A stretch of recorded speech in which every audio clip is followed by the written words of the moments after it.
para o início da nossa série de mensagens, Jesus, o Cordeiro de Deus. Hoje nós meditaremos em João, capítulo 1. É a primeira mensagem da nossa série de pregações de Páscoa. Eu digo que nós pausamos a nossa série Canções de um Peregrino e não terminamos ela, porque os cânticos de peregrinação vão até o Salmo 134. Nós somos até o Salmo 127 no domingo passado. Então, quando chegarmos em abril, se Deus quiser, retomaremos Salmo 128 e iremos até o final dos cânticos de peregrinação, no Salmo 134. Mas, quanto a março, nossa série de Páscoa, Jesus, Cordeiro de Deus. João 1. Faremos a leitura do versículo 1 ao 14, então somente. João 1, versículo 1. Diz assim a palavra de Deus. No princípio era o Verbo, e o Verbo estava com Deus. E o Verbo era Deus. Ele estava no princípio com Deus. Todas as coisas foram feitas por ele, e sem ele nada do que foi feito se fez. A vida estava nele, e a vida era a luz dos homens. A luz resplandece nas trevas, e as trevas não prevaleceram contra ela. Houve um homem enviado por Deus, e o nome dele era João. Este veio como testemunha para testificar a respeito da luz, para que todos viessem a crer por meio dele. Ele não era a luz, mas veio para dar testemunho da luz. A verdadeira luz, que vinda ao mundo, ilumina toda a humanidade. O Verbo estava no mundo. O mundo foi feito por meio dele, mas o mundo não o conheceu. Veio para o que era seu, e os seus não o receberam. Mas a todos quantos o receberam, deu-lhes o poder de serem feitos filhos de Deus, a saber, aos que creem no seu nome, os quais não nasceram do sangue, nem da vontade da carne, nem da vontade do homem, mas de Deus. E o Verbo se fez carne e habitou entre nós, cheio de graça e de verdade. E vimos a sua glória, glória como do unigênito do Pai. Até aí a leitura da palavra de Deus. Vamos orar. Senhor, estamos diante da tua palavra, inspirada por ti. E te pedimos, nos dá entendimento, clareza, para que à medida que meditarmos nela, possamos entender o que o Senhor pretende nos comunicar hoje. Fala aos nossos corações, destrói as barreiras que possam ouvir. Ajuda-nos a escutar a tua voz, em tua palavra, para a glória do teu nome. No nome do Senhor Jesus. Amém. E amém. Irmãos, todos nós somos ensinados na vida sobre a necessidade de crescer na vida, certo? É isso que nós ensinamos, por exemplo, às nossas crianças. Já quando elas entram na escola, nós dizemos que elas têm que subir degraus, que elas têm que crescer para chegarem a lugares elevados e serem alguma coisa na vida. É isso que nós ensinamos costumeiramente a elas. Quando nós crescemos, então nós almejamos graus acadêmicos e nós nunca estamos contentes também com os nossos graus acadêmicos. Não basta ser mestre, nem doutor, nem pós-doutor. Nós queremos chegar a lugares mais elevados também. Queremos um nome mais conhecido, queremos títulos maiores também. Não basta uma graduação, nem duas, nem três. Queremos mais e sempre mais. Ou no trabalho, nós podemos também ter dificuldade com as promoções que ocorrem. Nós nunca estamos contentes com a promoção do trabalho. Nós queremos o próximo degrau sempre. Nós queremos subir e chegarmos a lugares cada vez mais elevados. Não basta estar num degrau elevado, mas nós queremos sempre estar em lugares mais altos, em lugares mais altivos, a lugares onde nós possamos receber mais glória das pessoas. Nós nunca estamos contentes, seja em questões acadêmicas, seja em nosso trabalho, seja no nosso dia a dia, quando nós recebemos dádivas da parte de Deus, nós às vezes não nos alegramos. Deus faz grandes coisas, mas nós queremos mais e sempre mais. Isso mina a nossa alegria e a nossa gratidão. Isso destrói a percepção do que Deus está fazendo por nós e também destrói o nosso louvor a Deus, porque nós nunca estamos contentes em nenhuma situação, por mais elevado que nós estejamos. Nós queremos chegar a lugares mais e mais altos. Porém, o Evangelho de João nos narra algo que é muito estranho, de uma perspectiva humana natural. E estranho talvez seja uma palavra até muito fraca. O que o Evangelho de João nos narra é um grande absurdo da perspectiva natural. Uma mente natural não pode entender o que João está descrevendo aqui. Uma mente natural não pode escrever o que João está dizendo que Jesus está fazendo aqui. Uma mente natural não pode conceber o que o Filho de Deus, que tem todo o poder e que é o mais elevado dentre todos, está realizando. Uma mente natural não pode conceber como aquele que é o rei de todo o universo, o criador de todas as coisas, está, ao invés de continuar no seu trono, ele está não subindo, mas descendo. O Filho de Deus está descendo. O Filho de Deus está se encarnando. O Filho de Deus está fazendo-se um homem. O Filho de Deus, mais do que isso, está nascendo para morrer, o que é um absurdo da perspectiva natural. O Filho de Deus está nascendo para morrer por pecadores, o que é um absurdo ainda maior.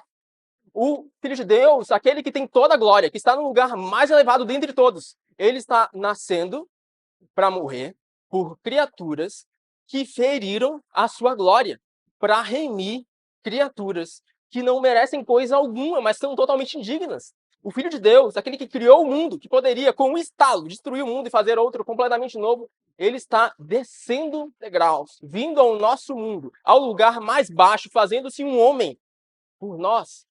Da perspectiva natural, isso não é compreensível. Isso não faz o menor sentido. Mas o Evangelho de João salienta, do capítulo 1 até o 21, o absurdo, o escândalo da cruz, sem a menor vergonha, pois Jesus nunca se envergonhou disso. Pois, como Paulo diria, a loucura de Deus é mais sábia do que a sabedoria humana, e a fraqueza de Deus é mais forte do que a força humana. Então, hoje, nós pretendemos meditar um pouco no escândalo da cruz.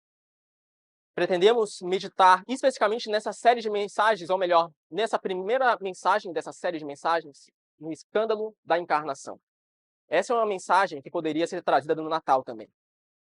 Mas nós resolvemos trazer ela no início de uma série de Páscoa, pois não existe morte nem ressurreição sem encarnação. Não existe morte e ressurreição sem que Cristo houvesse encarnado. E, na verdade, Natal e Páscoa são, no final das contas, uma celebração só. A celebração de Jesus, o Cordeiro de Deus, que tira o pecado do mundo. Versículo 1 diz algumas palavras que são um pouco estranhas no primeiro momento, a depender da sua versão, é claro. No princípio era o Verbo, e o Verbo estava com Deus, e o Verbo era Deus. Você pode se lembrar que essas são também algumas palavras iniciais que constam no primeiro livro das Escrituras, Gênesis. No princípio, Deus criou todas as coisas. No princípio, Deus disse, haja luz, e veio luz em meio à escuridão. No princípio, Deus deu vida ao homem, certo? Ele deu fôlego de vida ao homem. Então, o homem passou a ser um ser vivente. No princípio, Deus falou. Deus, com sua palavra, trouxe o mundo à existência. No princípio, Deus resplandeceu a sua luz e fez a luz surgir em meio às trevas. No princípio, Deus deu vida a quem não tinha vida. Então, de onde não havia vida, ele veio e fez fazer vida, surgir a vida do nada. Agora, porém, o evangelista João, o apóstolo João, ele está lembrando que tudo que está escrito em Gênesis, ele aponta para Jesus. Deus falou e trouxe o mundo à existência, pois bem, Jesus é a palavra, é o verbo que trouxe o mundo à existência. Jesus não somente estava com Deus no princípio, e no versículo 3, nós lemos, no versículo 2, ele estava no princípio com Deus. Mas na segunda metade do versículo 1, nós lemos, o verbo era Deus. Não é que Jesus estava no princípio com Deus como apenas algo instrumental. Não é que Jesus foi criado por Deus. Não é que Jesus, num momento da história, passou a existir. Então Deus passou a usá-lo como instrumento. É que Jesus é Deus. Jesus, esse mesmo que morreu na cruz, é o próprio Deus. Ele é a segunda pessoa da Trindade. E Pai, Filho e Espírito Santo desfrutavam de uma comunhão consigo desde toda a eternidade. Jesus não passou a existir. Ele é o próprio Deus. Ele é a palavra que fez o mundo existir. Deus disse, haja luz. Pois bem, Deus disse, por meio de Jesus, e tudo veio a existir. Em Provérbios, nós vemos a sabedoria sendo retratada. E nós vemos a sabedoria sendo retratada como alguém que é utilizada por Deus até na criação do mundo. Pois bem, Eis a sabedoria encarnada. Jesus é a sabedoria de Deus encarnada. Jesus é aquele que é a sabedoria Deus trino.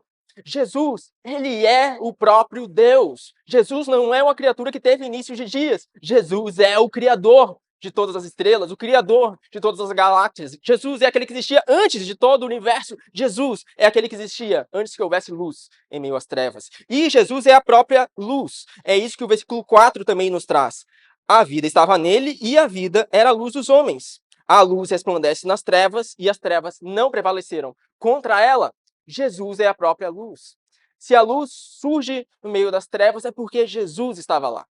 Basicamente, o evangelista João está enfatizando a grandiosidade da pessoa tratada aqui. A grandiosidade do Senhor que se rebaixou. A grandiosidade desse Senhor que veio se tornar servo. A grandiosidade desse que é o Cordeiro de Deus. Não se trata de qualquer pessoa. Não se trata de uma pessoa criada, alguém que alcançou um status espiritual elevado. Ele é o próprio Deus. Se nós perdemos de vista a grandiosidade de Jesus, retratada já nos primeiros 5 versículos do Evangelho de João, nós não entenderemos nada do que João está querendo comunicar. João quer mostrar o escândalo, que é um Deus tão grande, que é o Criador, descer às profundezas da terra. É isso que ele diz no versículo 14. Vamos pular do versículo 5 ao 14, quando ele diz: o verbo se fez carne. Não é que Jesus fosse um espírito que pairava sobre as águas. O verbo se fez carne. Isso quer dizer que ele se fez como qualquer um de nós. Isso quer dizer que ele nasceu numa manjedoura. Isso quer dizer que ele cresceu como um menino. Isso quer dizer que ele se desenvolveu e submeteu às leis do espaço e do tempo. Isso quer dizer que ele submeteu às leis da física também, às leis que ele mesmo criou. Isso quer dizer que ele se machucou e ralou os seus pés e joelhos. Isso quer dizer que ele submeteu também à degradação do tempo. Isso quer dizer que ele envelheceu. Isso quer dizer que ele submeteu todas as leis que ele havia criado. O Verbo se fez carne e habitou entre nós. Irmãos, da perspectiva natural, isso é absurdamente incompreensível. Uma mente natural não pode conceber como um Deus tão grande, tão elevado, pode abrir mão de sua glória para se fazer um servo. Não faz sentido algum. Da perspectiva natural, alguém que está no seu trono, alguém que reina, que pode todas as coisas, se humilhar tão profundamente assim, não faz sentido. E não adianta a quantos textos nós possamos escrever sobre a encarnação de Jesus, quantas apologéticas podemos realizar a respeito da encarnação de Jesus. Nós nunca compreenderemos plenamente o que Deus fez ao se encarnar. A verdade é que, se nós compreendêssemos o que Deus fez, significa que esse Deus é muito pequeno. Porque pense bem, se nós pudéssemos compreender todos os mistérios de Deus, se nós pudéssemos sondar tudo o que Deus realizou, significa que Deus, ele cabe dentro de nossa cabeça, certo? Significa que Deus, ele cabe dentro de nosso raciocínio humano, limitado. Logo, significa que Deus é limitado. Mas Deus não é limitado. Deus excede toda a compreensão. E Deus, ele possui profundos mistérios que nós não conseguimos sondar. E ele nos chama a contemplarmos o escândalo. Ele nos chama a confiarmos mesmo quando não entendemos plenamente. Ele nos chama a nos lançarmos sobre a loucura e o escândalo da cruz. Pois o que Deus está fazendo é, sendo todo-poderoso e infinito que é, salvar as pessoas mais improváveis da face da terra. 1 Coríntios, capítulo 1, versículo 23, diz assim o apóstolo Paulo: nós pregamos o Cristo crucificado, escândalo para os judeus, loucura para os gentios. O Cristo crucificado é loucura para os gentios, é claro que é. Os gentios estavam acostumados com as leis da lógica, com a filosofia grega, platônica, aristotélica. Eles queriam colocar Deus dentro de uma equação. E não fazia sentido para um gentio, ou para a maioria dos gentios, que Deus tivesse sido crucificado, que o Deus homem tivesse sido crucificado. Como Deus pode morrer? Não faz sentido. Não faz sentido também para o judeu. É um grande escândalo para o judeu, visto que os judeus esperavam um rei elevadíssimo que fosse assumir o trono pelo uso da força, que fosse entrar em Jerusalém cheio de glória e tomar o trono do Império Romano, então trazer a paz ao povo de Israel. Não faz sentido para o judeu, porque o que Jesus faz é totalmente o oposto do que eles esperavam. Jesus não assume o poder militar e bélico. Jesus, ele vem humilde como um servo morrendo numa cruz. Não faz sentido. Para os gentios é uma loucura, para os judeus é um escândalo. Mas para nós, porém, o versículo 24 diz que esse é o poder de Deus para a salvação de todo aquele que nele crê. Esse é o poder de Deus para a salvação de todo aquele que nele acredita. Esse é o poder de Deus para a salvação de todo aquele que confia que Deus realizou na cruz do Calvário. E João, de fato, pretende elucidar o escândalo da cruz. Essa não é uma ênfase do capítulo 1. Essa não é uma ênfase dessa mensagem inicial. O escândalo da cruz é uma ênfase de todo o evangelho de João.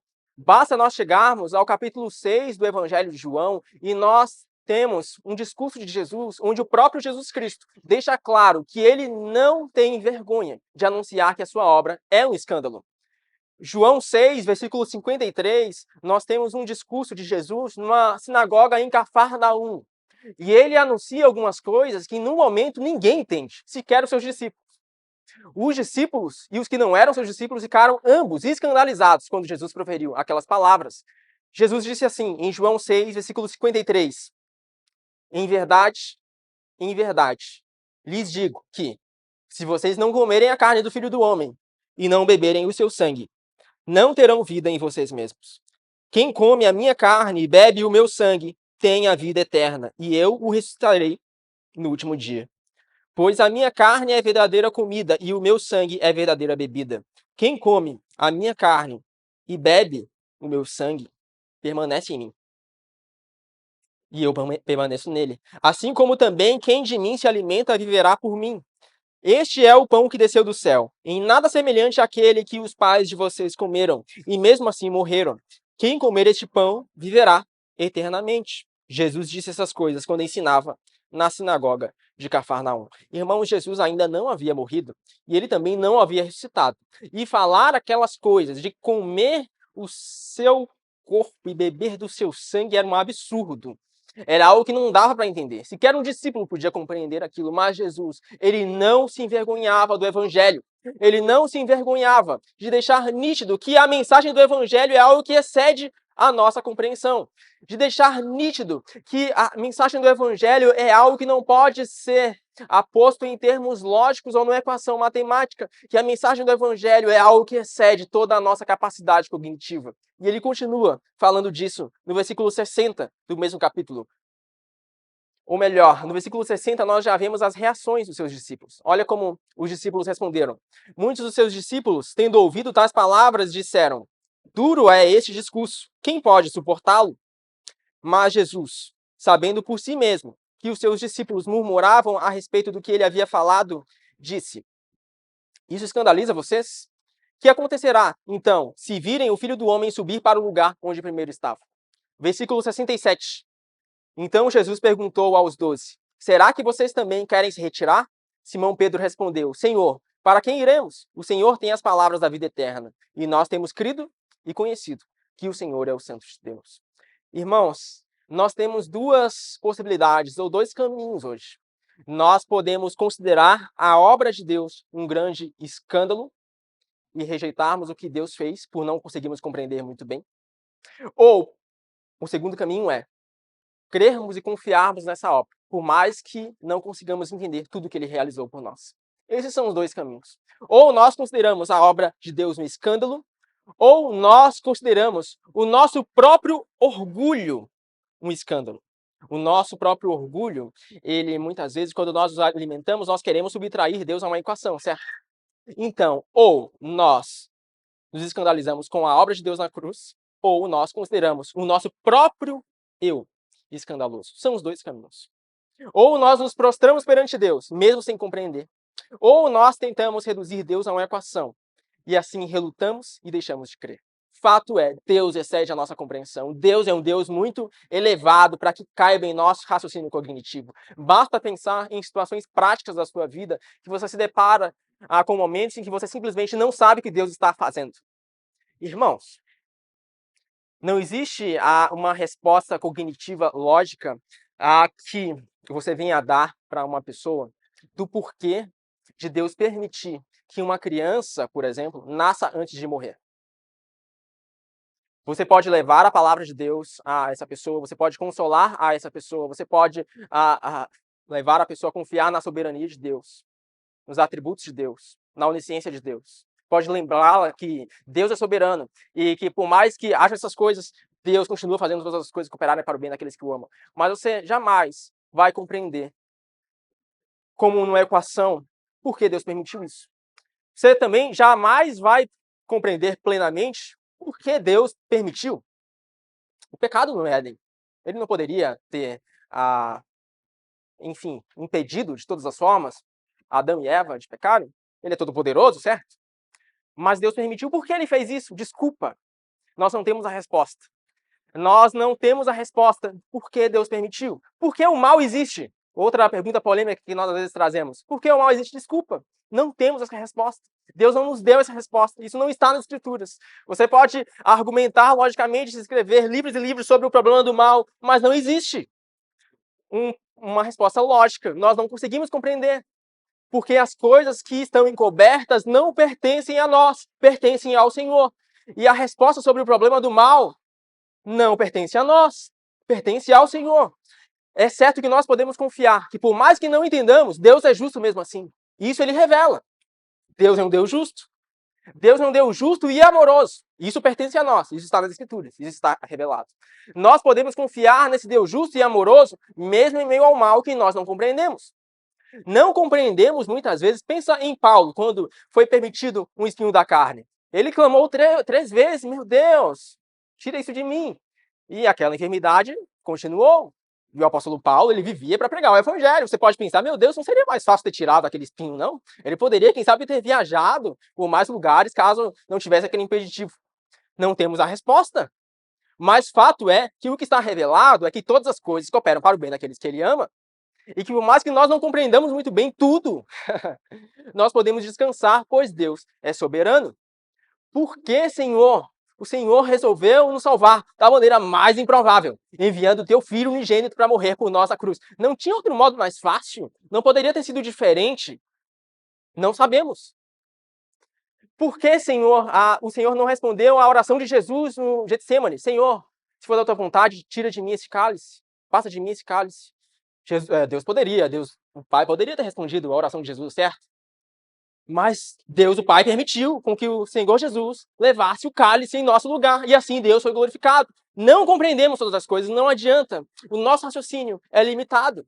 E alguns, quando percebem que o nosso raciocínio é limitado, então eles dizem assim: a religião cristã não faz sentido.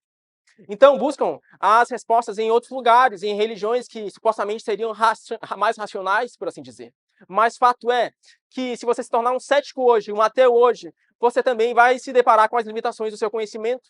Você nunca viu um átomo, mas na química você estuda o que é um átomo, certo? E você estuda também do que é feito um átomo. Mas ninguém nunca viu a olhos nus um átomo. Se estuda também as profundezas do oceano na ciência, certo? Mas ninguém sondou as profundezas do oceano. Ninguém sabe o que existe no mais profundo do oceano. Se estuda a gravidade com equações matemáticas, certo? Mas ninguém nunca viu o que é a gravidade, o que está literalmente no centro da Terra. Assim como a mente humana é limitada, ela se manifesta limitada no estudo da ciência também, quando nós estudamos a doutrina de Deus e meditamos na doutrina de Cristo. Nós somos limitados. Por que Jesus se encarnou? Bem, isso porque nós não temos. Mas ele se encarnou para nos salvar. Ele, sendo Deus Todo-Poderoso, o mais elevado dentre todos, se encarnou para morrer na cruz em nosso lugar. Se encarnou para se fazer o Cordeiro de Deus que tira o pecado do mundo. Esse é o nome da nossa série. Jesus, o Cordeiro de Deus. E Jesus e Cordeiro são duas imagens contraditórias. Jesus é a imagem de alguém elevado. O Salvador, o Rei, grande Senhor, o ungido de Deus, o Cristo. Cordeiro é a imagem de um animal usado para sacrifícios. Um animal usado para ser morto perante o altar e verter seu sangue para expiar o pecado do povo. Como Jesus e Cordeiro podem ser juntados numa mesma equação? Nós não conseguimos entender, mas fato é que Jesus é o Cordeiro de Deus. Fato é que Jesus é o Verbo encarnado. Fato é que Jesus é a luz do mundo. E hoje nós somos chamados a confiar. Deus nos chama hoje à confiança. E nós podemos confiar tão somente porque Jesus desceu às profundezas da terra para abrir os olhos dos nossos corações. Se Deus, por meio de Jesus, não abrisse hoje os nossos olhos, nós seríamos incapazes de entender a loucura da cruz e o escândalo dela. Se Deus, por meio de Jesus, não tivesse efetuado maior escândalo por meio do nosso Salvador, nós não poderíamos conceber a loucura da cruz. Porque o homem natural, a mente natural, não pode compreender. Isso só pode ser compreendido de modo sobrenatural, quando o Espírito Santo vem, abre os olhos do nosso coração, para que nós possamos enxergar a luz. Então veja, por mais que nós não possamos compreender tudo, Deus nos chama a confiarmos, a depositarmos nossa fé, a nossa esperança no nosso Senhor e no nosso Salvador. Conta-se a história de um homem que foi afastado de todos, de um homem que era desprezado por todos também. Ele não podia mais viver em sociedade. Ele não podia mais se aproximar da sua família, do seu país, nem mesmo dos seus amigos, porque agora ele tinha lepra. E lepra era, na época, uma doença contagiosa que tornava alguém cerimonialmente impuro. Mas, certo dia, Jesus encontra esse homem. E isso se registra em Marcos 1, versículo 41. E Jesus, profundamente compadecido, estendeu a mão, tocou nele e disse: quero sim que tu sejas curado. Fique limpo. No mesmo instante, a lepra desapareceu dele e ele ficou limpo. Veja, por que Deus se encarnou? Deus se encarnou para purificar o nosso coração e para se aproximar de nós. Sem Deus, nós éramos como aquele homem leproso. Nós não poderíamos nos aproximar de Deus. Nós éramos pessoas impuras. Deus é santo, certo? E nós somos pecadores. E sem Deus, nós não podemos nos aproximar dele. Sem o sacrifício de Jesus, nós não podemos nos aproximar dele, pois nós somos impuros e leprosos espiritualmente. Mas Cristo veio para transpor o abismo que havia entre nós.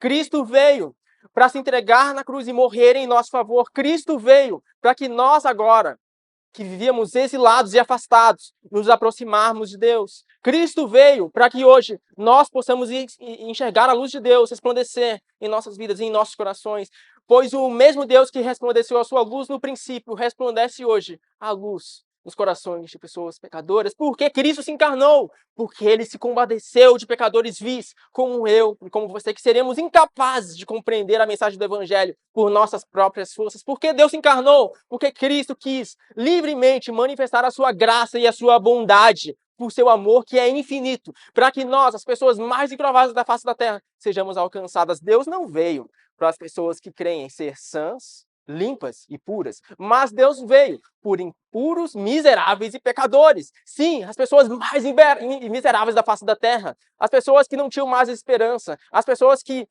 não viam mais um norte, uma orientação para onde viver. Cristo veio para pessoas doentes e ele manifesta essa graça hoje na cruz do Calvário.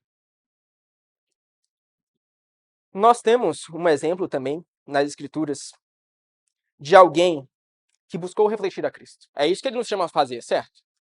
Se Cristo, sendo o mais elevado, não buscou glória para si, mas desceu para nos salvar, então nós, enquanto discípulos, devemos buscar refletir a Cristo. Nós, enquanto discípulos, que nunca estivemos num lugar elevado, sempre estivemos no mais profundo abismo, quanto mais nós não deveríamos refletir a humildade de Jesus. Quanto nós não deveríamos refletir a humildade de Jesus que tomou a sua cruz.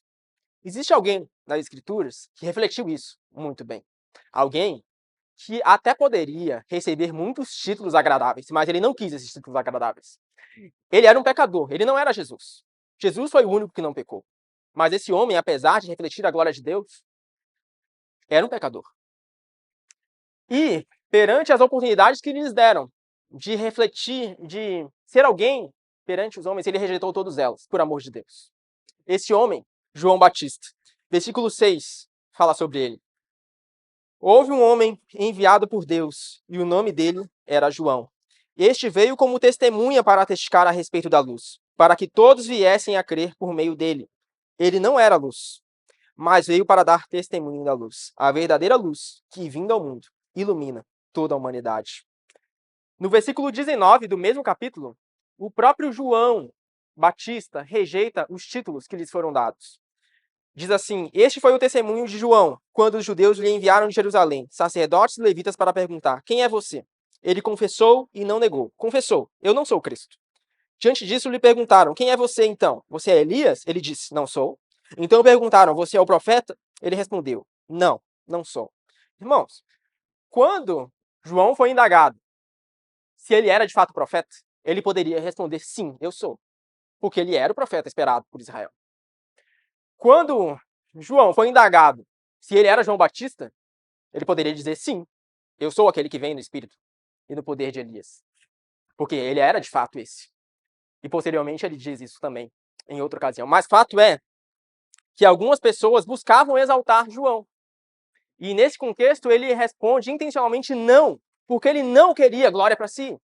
Porque o seu objetivo não era apontar para si, não era apontar para o que ele realizou, mas apontar para Jesus, que é o Cordeiro de Deus que tira o pecado do mundo.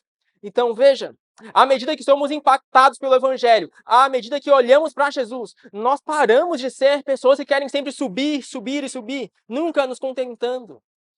Mas nós olhamos para a glória de Jesus, manifesta em sua humildade, e nós vemos que a humildade é a verdadeira grandeza da história. Nós vemos, pois Cristo vira o nosso mundo de ponta cabeça. Nós cremos e somos ensinados a crer que glória é buscar coisas elevadas, coisas altas, muito grandes para nós. Mas no Evangelho, humildade é a verdadeira grandeza. No Evangelho, aquele que se faz servo é o maior de todos. No Evangelho, a luz da obra de Jesus, aquele que serve à mesa, sendo o menor de todos, é o maior. Jesus inverte a nossa lógica de ponta cabeça, porque Jesus mesmo é o maior de todos. Jesus mesmo é o rei de todo o universo. Jesus mesmo é o mais elevado. Então o que ele faz? Ele submete às leis do espaço e do tempo para nos servir e habitar entre nós e manifestar hoje a sua graça e verdade, para que nós possamos hoje contemplar a sua glória, glória como do unigênito do Pai. Veja, Jesus fez isso. Quanto mais os seus discípulos não deveriam fazer? Muitas vezes, nós podemos ser tentados a fazer até a obra de Deus, com fins da nossa própria glória, com fins o nosso próprio eu. Nós podemos fazer até aquilo que exteriormente pode agradar a Deus, buscando apontar para nós mesmos, buscando ser alguma coisa.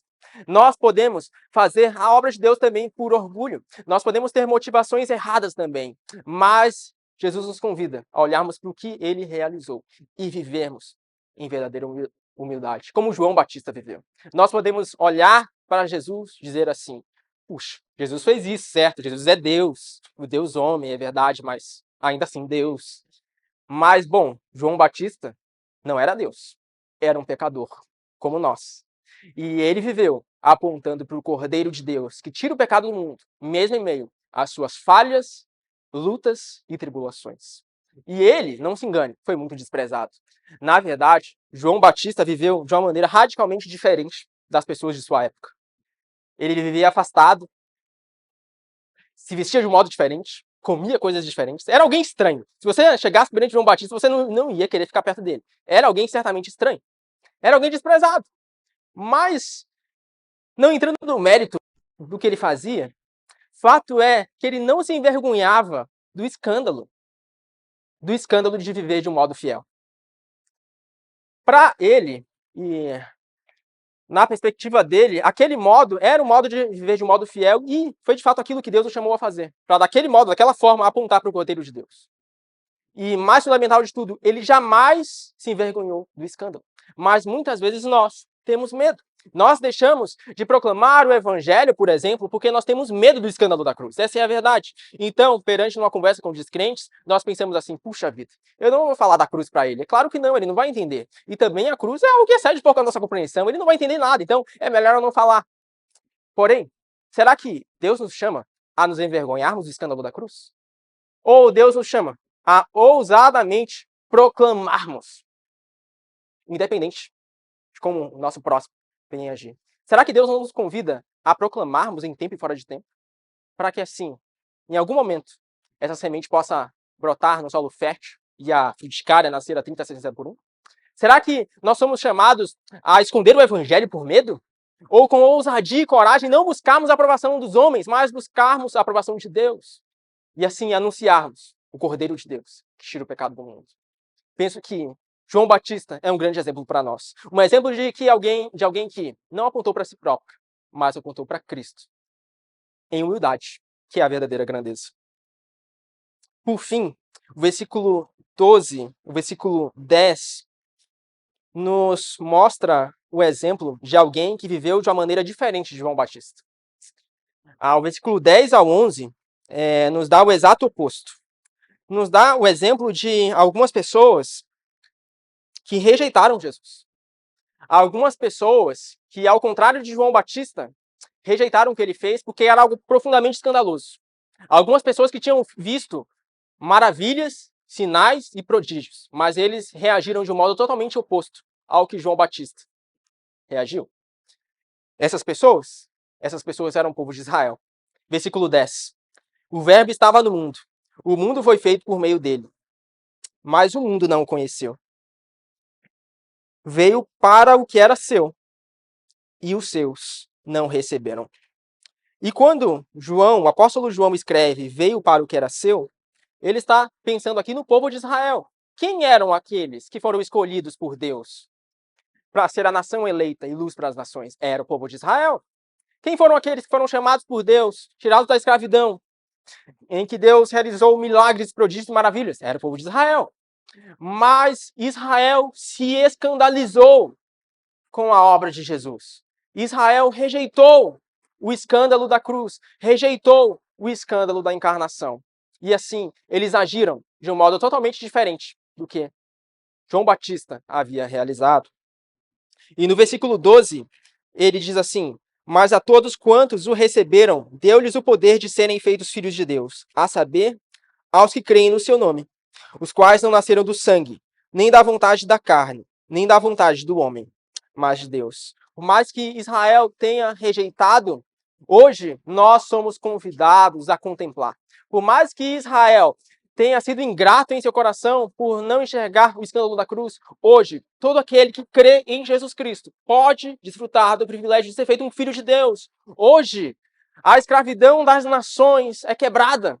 E hoje nós podemos ser feitos o verdadeiro povo de Israel. Hoje nós confiamos no Senhor Jesus. Hoje, aqui em Rio Grande, nos confins da terra, nós podemos ser trazidos e ser feitos filhos de Deus. Nós podemos ter o nosso coração alcançado pela glória de Deus resplandecendo em nossos corações. Hoje, Deus está resplandecendo a sua luz. Hoje, Deus nos convida à sua mesa. Hoje, Deus nos convida a celebrarmos com júbilo os grandiosos feitos do nosso Senhor. E, por mais que não compreendamos tudo, podemos nos prostrar e confiar e saber que Deus é um Deus soberano. Deus é um Deus que nos chama a descansar no seu braço forte. E por mais que não entendamos completamente o modo como ele age, nós podemos confiar, pois Deus faz todas as coisas cooperarem para o bem daqueles que o amam. E se hoje nós confiamos no escândalo da cruz, nós podemos amá-lo. Amá-lo porque ele nos amou primeiro e manifestou esse amor, sobretudo, na cruz do Calvário, em Cristo Jesus, o nosso Senhor. Irmãos, nós podemos finalizar dizendo que Jesus é a luz do mundo. É verdade. Jesus é a luz, conforme descrito no início do capítulo 1. Mas hoje, Jesus que é a luz do mundo, Jesus, que é aquele o verbo encarnado, que é aquele que foi instrumento de Deus para aquele por meio da qual todas as coisas foram criadas, hoje, ele está fazendo uma nova raça de homens. Hoje, Jesus está fazendo uma nova criação. Hoje, Jesus está resplandecendo a sua luz novamente. Não como no princípio, mas de uma maneira diferente. Resplandecendo a sua luz em nossos corações, para que nós possamos confiar e ter a certeza de que, porque Jesus venceu na cruz do Calvário e está assentado à sua destra, nós, quando Jesus voltarmos, habitaremos novos céus e nova terra. Irmãos, Jesus está fazendo, o Verbo de Deus está fazendo novos céus e nova terra. Por que Jesus veio se encarnar? Porque aquele que veio fazer o mundo, ele veio novamente fazer um novo mundo. Dessa vez, não com pecado, não nas trevas, mas com os filhos de Deus que ele tem conquistado de todos os cantos do mundo, pela graça manifesta na cruz do Calvário. Que, portanto, não desprezemos isso. Que possamos olhar para Jesus, que tomou a cruz e imitá-lo também. Em Mateus 16, versículo 4, Jesus disse assim aos seus discípulos: Se alguém quer vir após mim, negue a si mesmo, tome a sua cruz e siga-me. Pois quem quiser salvar a sua vida, a perderá. E quem perder a vida por minha causa, esse achará. De que adiantará uma pessoa ganhar o mundo inteiro e perder a sua alma? Ou que dará uma pessoa em troca de sua alma? Até aí. Irmãos, hoje nós temos dois caminhos, como já dito. Ou nós escolhemos considerar a cruz o escândalo, ou nós percebemos que o nosso coração é um grande escândalo para Deus e que nós precisamos desesperadamente de um Salvador. E que esse Salvador, hoje, nos convida a confiarmos no que ele já realizou, a tomarmos nossa cruz e a vivermos rumo ao Calvário. E temos a certeza de que esse Salvador, que iniciou a boa obra, ele vai finalizar.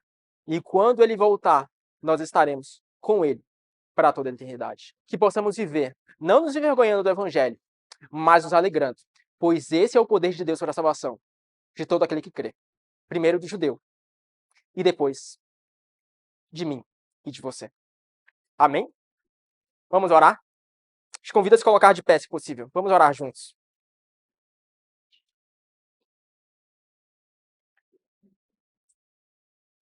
Vamos orar. Senhor, obrigado. O Senhor excede a nossa compreensão. O Senhor faz algo que nós não conseguimos reduzir a uma equação matemática, mas o Senhor nos chama a confiarmos no que o Senhor realizou. Nós não poderíamos salvar a nós mesmos, mas o Senhor fez o que nós seríamos incapazes de fazer por nós mesmos. O Senhor entregou o teu Filho para morrer por nós na cruz do Calvário. E por meio do sangue vertido de Jesus, nós podemos hoje ser salvos. Hoje nós podemos ver a tua luz resplandecendo em nossos corações. Portanto, se temos dificuldade em confiar em meio aos problemas da vida, nos ajuda. Senhor, possivelmente, existem respostas que nós nunca teremos, nem aqui, nem em toda a eternidade. Pois nem em toda a eternidade nós seremos infinitos como o Senhor é. Portanto, que desde já nós aprendamos a viver como viveremos a eternidade, confiando no Senhor, mesmo que não compreendamos tudo. Que possamos celebrar a tua glória manifesta em Jesus Cristo. E não nos percamos, Senhor, em questões acessórias, e assim deixando de contemplar o principal, o Cristo encarnado, o Cristo, o Cordeiro de Deus que tira o pecado do mundo. Que possamos celebrar com júbilo o escândalo da cruz. Que possamos anunciar o Evangelho com ousadia e com coragem. Que possamos anunciar o Evangelho sem medo do que os outros vão pensar. Que possamos anunciar o Evangelho sem temer o que os homens vão dizer.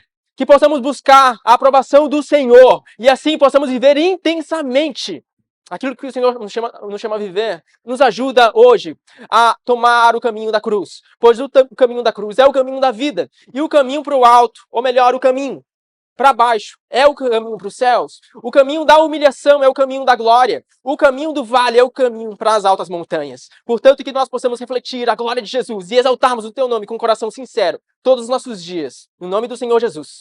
Amém e amém.